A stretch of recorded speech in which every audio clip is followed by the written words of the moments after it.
ini kita akan belajar Waimin boleh mula rekam. Oke, tajuk kita hari ini adalah reka bentuk industri untuk kegiatan 3. So sebelum itu Cikgu nak tanya kepada pelajar Cikgu, apa yang kamu paham tentang reka bentuk industri? Yang macam tahun lepas dan kamu form 2 belajar reka bentuk industri, apa yang kamu paham pasal reka bentuk industri?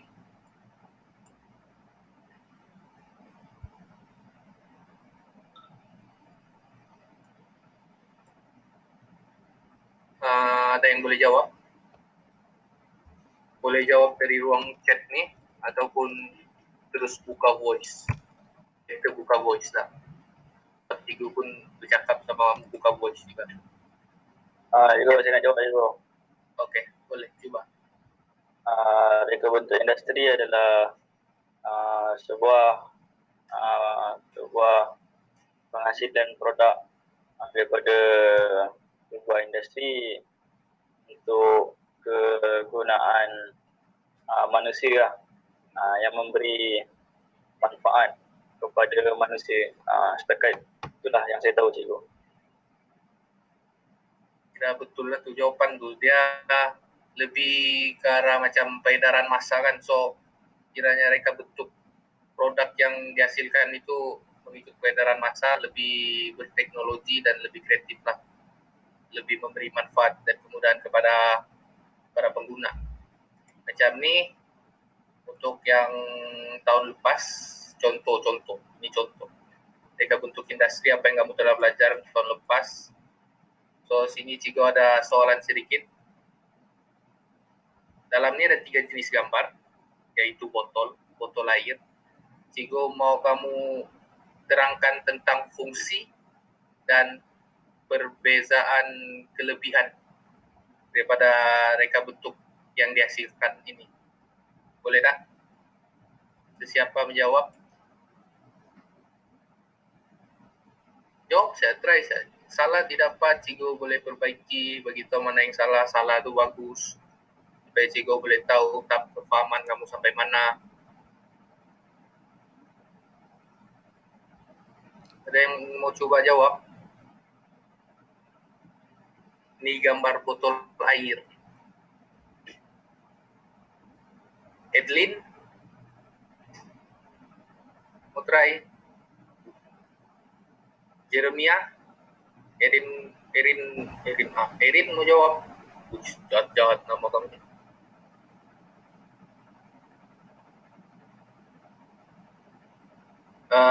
Kalau gitu cikgu pilih Man, coba try jawab Man. Cikgu boleh ulang, kurang jelas tadi. Boleh.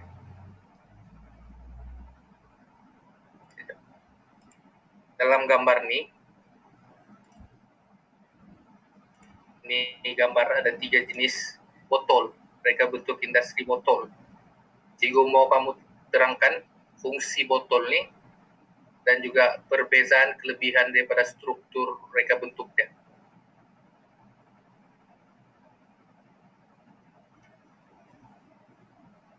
Kamu terangkan secara simpel pun tidak apa, yang penting cikgu tahu tahap kefahaman kamu tu sampai mana.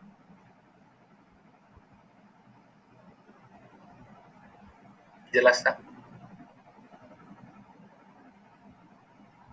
Ada sesiapa yang mau try jawab? Fungsi dia angkat air. Betul lah. Untuk membawa fungsi botol air untuk minum air. Betul? Tidak yang salah. Fungsi dia untuk memudahkan seseorang untuk membawa bekalan air. So, perbezaan fungsi dia apa?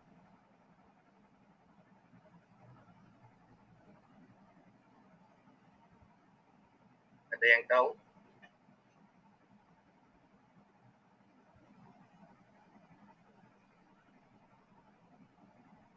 Cikgu bagi masa seminit untuk berpikir. Kamu boleh Google kapasiti air yang boleh diangkat. Boleh termasuk 3 botol itu lain bentuk, jadi tabungan air bukan air apa, kira macam jumlah lah juga, jumlah air yang boleh dibawa. Perbedaan boleh juga, tidak salah. Kamu perhatikan dia struktur bentuk dia, kenapa dia berbeza, apa fungsi dia. Kamu try jawab. Tengok dari struktur bentuk botol.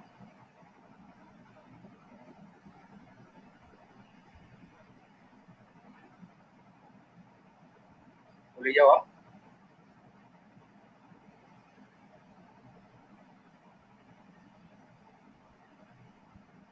Size botol berbeza. Oke, boleh. Kalau kamu tidak dapat jawab, kamu boleh beritahu, nanti cikgu akan terangkan apa perbezaan fungsi. Fungsi dia.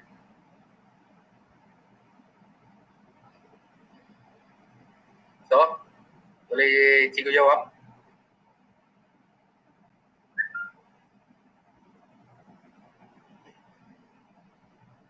Oke. Oke, Wan. Ini kita ambil yang ini gambar pertama, yang botol di atas nih. Ini ada gambar kedua, dan ini gambar yang ketiga. Kita lihat untuk botol yang pertama dulu, apa mereka bentuknya.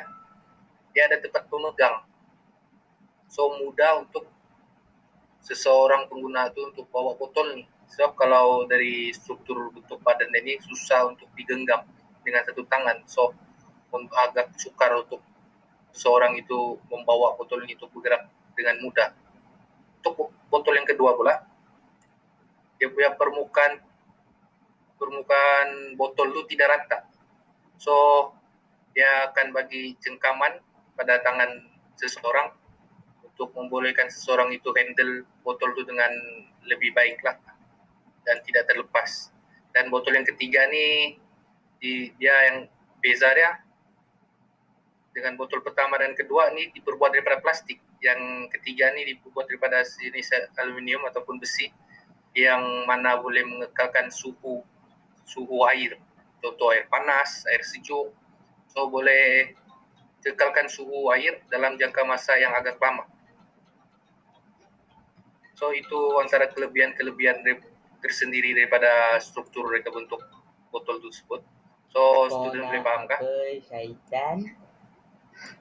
Aku kelas nih. Cikgu mau mengajar, cikgu pun rasa semacam tidak biasa mengajar. Cikgu jadi pakar. Oke. So untuk set indaksi kita itu saja untuk hari ini. Untuk tajuk kita. Tajuk kita reka bentuk industri itu tingkatan 3. Oke. Kita akan terangkan apa slide-nya. Ini ada juga dalam buku teks kamu boleh tengok nanti. Sekejap, cikgu nak buka buku teks. Kamu ada buku teks kan?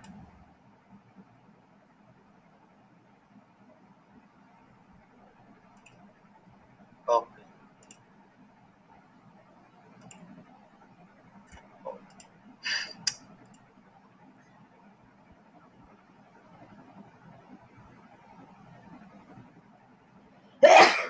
Ini mulai dari muka surat 78 reka bentuk industri. Dalam ini semua nanti cikgu sudah masukkan dalam slide, nanti cikgu akan terangkan mana tajuk ini. Kita akan menerangkan tentang peranan reka bentuk industri itu, ciri-ciri reka bentuk industri, konsep rekaan perabot, dan kemahiran reka bentuk industri. Yang mana cikgu paham untuk tingkatan 3 ini dia lebih tekankan kepada perabot. Dia terangkan kepada perabot, terus dia terangkan ciri-ciri mereka, konsep rekaan, dan kemahiran mereka bentuk. Itu yang perlu ada terhadap diri seseorang. So, dalam slide, boleh nampak jelas huruf-huruf yang kecil itu. Kamu boleh bersuara supaya cikgu boleh detect kamu. kalau nanti kamu chat Cikgu tidak nampak. Boleh nampak kan? Jelas kan? Jelas Cikgu. Oh, Jelas Cikgu. oh, Sangat jelas Cikgu. oke. Oh, semangat kamu belajar. Bagus. Wow. Untuk pengenalan, kalau Cikgu mau baca pun boleh, tapi kamu mau try baca lah supaya kamu boleh lebih paham. Ada siapa mau try baca? Wakilkan kelas. Tidak. Jawab. Ada yang mau try? Cikgu bagi peluang try. Kalau tidak mau try, Cikgu baca. Nah, go. Kemon. Dah lah, ya. Oh cewek nih. Mana cewek? Cis. Ada yang mau try? Tidak. Ada Cikgu baca. Wait. Ya, boy. Ya, Cikgu bacalah. Cikgu bukan Cikgu perempuan, Cikgu lelaki. So jangan malu-malu dengan Cikgu. Ya, untuk pengenalan perkembangan bidang reka bentuk industri di Malaysia berlaku dengan pesat pada masa kini. Salah satu cabang dalam reka bentuk industri yang sangat ketara membangun ialah reka bentuk perabot. Industri reka bentuk perabot menyumbang kepada peningkatan ekonomi negara melalui hasil rekaan yang berkualiti. Reka bentuk perabot boleh didefinisikan sebagai satu penghasilan idea kreatif dalam menghasilkan barangan yang bertujuan menyokong badan manusia, dan juga boleh dikaitkan sebagai barangan yang membantu manusia dan haiwan dalam aktiviti harian. Bidang ototaksiria merupakan bidang seni reka yang merangkumi reka bentuk barangan domestik, perabot, pengangkutan, dan sebagainya. So, kamu paham kan? Mana ada? Tujuan reka bentuk industri ini ada untuk apa? Paham Cikgu. Maram. Apa tujuan? Coba try jawab. Lah aku mari. Kalau paham. Tidak apa kalau jawab salah, yang penting kamu ada respon. Mana ada? Beginilah, Cikgu mau beritahu Cikgu ini luar tajuk kita sekitar. Cikgu Satu kan hari. selama 2 bulan ini cuma buat latihan ya, untuk latihan mengajar dengan kamu. Sebenarnya Cikgu perlu buat report sama buat video yang Cikgu buat Tak ada ikan sesi ni pelajaran. So untuk report Cikgu boleh buat, Dah, saya boleh good. buat, tapi bukti Cikgu mencari. So macam mana Di Cikgu hari ada pertama aku bukti? mengajar. Salah satunya kerja sekolah kamu yang Cikgu Esok bagi, hari pertama aku mengajar form kamu 4. perlu buat untuk Cikgu jadikan bukti. Punya mana kamu Dan mengajar? satu lagi adalah rakaman daripada Tak tahu dah cikgu untuk ni. kamu respon apa semua, so ada bukti. Boleh tarik minat pelajar, buat InsyaAllah lah. rancangan pembelajaran itu macam mana. So kamu jangan malu untuk jawab, sebab ini bukti Cikgu Anda mengajar. Baru sakit bungu. Kalau kamu tidak jawab, nanti Cikgu tidak bukti. Bukti Cikgu mengajar kamu, tapi Cikgu tidak dapat apa-apa. Oh, ramai dulu So tu. jangan malu untuk menjawab apa. So kita sambung kepada topik kita hari ini. Yang tadi itu apa yang kamu paham tentang reka bentuk industri ini, dia adalah bertujuan untuk Tapi kita berdamai. menghasilkan sesuatu produk yang mengikut tren semasa dan memberi manfaat kepada pengguna manusia maupun haiwan. Dah sakit.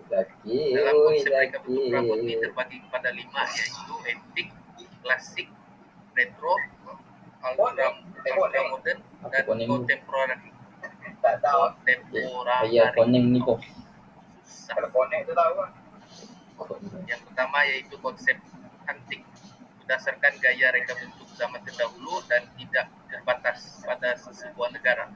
Konsep ini dipengaruhi dengan reka bentuk perabot yang berusia lebih daripada 100 tahun. Ini contoh adalah, kamu pun boleh lihat sendiri kan, kamu memang boleh macam mana, boleh detect hal pasti. Kamu tengok sesuatu macam kursi meja lah, Mana dah tu? dia banyak pada macam apa, corak-corak ukiran. So penggunaan warna pun sebenarnya dia penggunaan warna pun ada bagi faktor lah juga, mempengaruhi faktor pada konsep pentrik nih untuk menggunakan warna lebih gelap gitu. Dan seterusnya konsep klasik yang mana merujuk kepada daya reka bentuk yang terhadap penghasilannya. Reka bentuk ringkas dan menggunakan warna gelap sebagai identiti dipengaruhi oleh daya Aku udah negara tahu tadi penghasilan tak Prabon. bintang poin pun. Seterusnya adalah konsep retro. Kalau kamu ada yang kamu tidak Ada paham nanti kamu tajo tanya dan saja. semua. Seterusnya konsep retro di mana di reka bentuk berlandaskan Dia reka ada bentuk Prabon arti tu. tahun 1920-an Tarik sehingga sakit 1970-an. Walaupun berkonsepkan klasik, namun reka bentuknya dipengaruhi oleh gaya reka bentuk modern. Ini contoh gambar. Nanti kamu boleh Google juga, boleh tengok contoh. Kalau kamu merasa kamu mau tengok contoh yang lebih lagi, tapi kamu tidak jumpa, kamu boleh chat Cigu, nanti Cigu buat Google Meet lagi. Cigu akan cari dan paparkanlah mana supaya kamu lebih terdedah dengan apa contoh-contoh. Terusnya adalah konsep kontemporari yang mana memiliki gaya art deco modern dari Itali dan reka bentuk abad ke-19. Azibit dengan lelo. Memiliki ciri-ciri reka bentuk yang ringkas dan senang dipadankan dengan susun atau dan persekitaran di dalam rumah. Dan last sekali adalah konsep ultra modern, di mana lebih kelihatan abstrak dengan penggunaan bahan dan warna yang berbagai. Banyak dipengaruhi oleh gaya futuristik dan modern serta menekankan fungsi yang canggih. Yang mana maksud ultra modern adalah sangat modern ataupun terlalu modern. Terlalu tarik memang sakit tu. Banyak fungsi. Seterusnya kepada dalam peranan mereka industri, di mana seorang itu perlu mengenal pasti produk itu berfungsi seperti yang dikehendaki, menitik beratkan aspek keselamatan dalam penghasilan produk, menentukan objektif mereka bentuk, memastikan produk mendapat tempat di pasaran, dan menganalisis mereka bentuk produk dengan lebih efektif dan menjadikan mereka bentuk itu lebih menarik. Terus setakat ini kamu boleh paham kan? Balik. Udah tak main ni yang kerja. Kerja tinggal bisa. Ya. Tahu. Cikgu. Aku tahu ni tadi semua. Boleh lah cikgu. Boleh lah kan. Cikgu ni mengajar.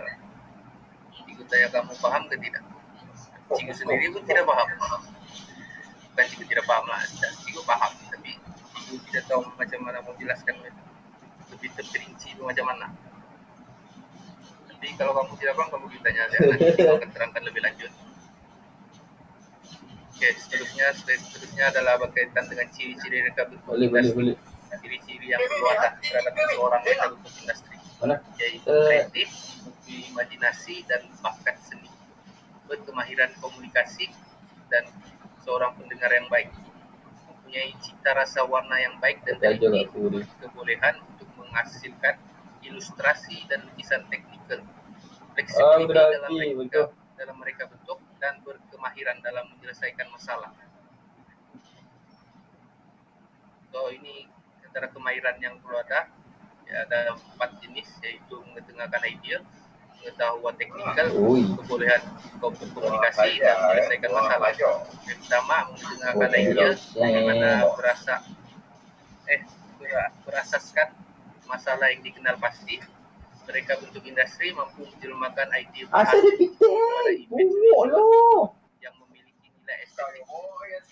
Dan aku teknikal yang merupakan amalan dan pengetahuan tentang cara setengah sebuah produk berfungsi. Melalui kemahiran ini, mereka bentuk industri akan mampu menghasilkan produk yang lebih bersesuaian dengan kehendak pengguna. Yang ketiga adalah kebolehan berkomunikasi, di mana mereka bentuk industri mempersembahkan ide, hasil rekaan, dan menjelaskan kepada pengguna tentang produk yang dihasilkan menggunakan pendekatan yang berkesan. Dan akhir sekali, yaitu menyelesaikan masalah, di mana mereka Di bertugas bawah, untuk Melo. menjalankan tugasan, mengenal masalah, menyelesaikan masalah yang wujud, dan membuat analisis terhadap masalah tersebut. So, itu bahasa dalam teks pun sampai sini saja. Nah, kan tamat untuk slide itu. Nanti slide itu cikgu sudah fungsikan dalam. So, cikgu nak buka yang soalan itu.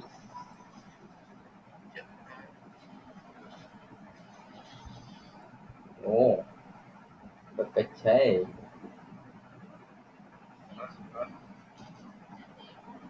Kamu udah try jawab kan?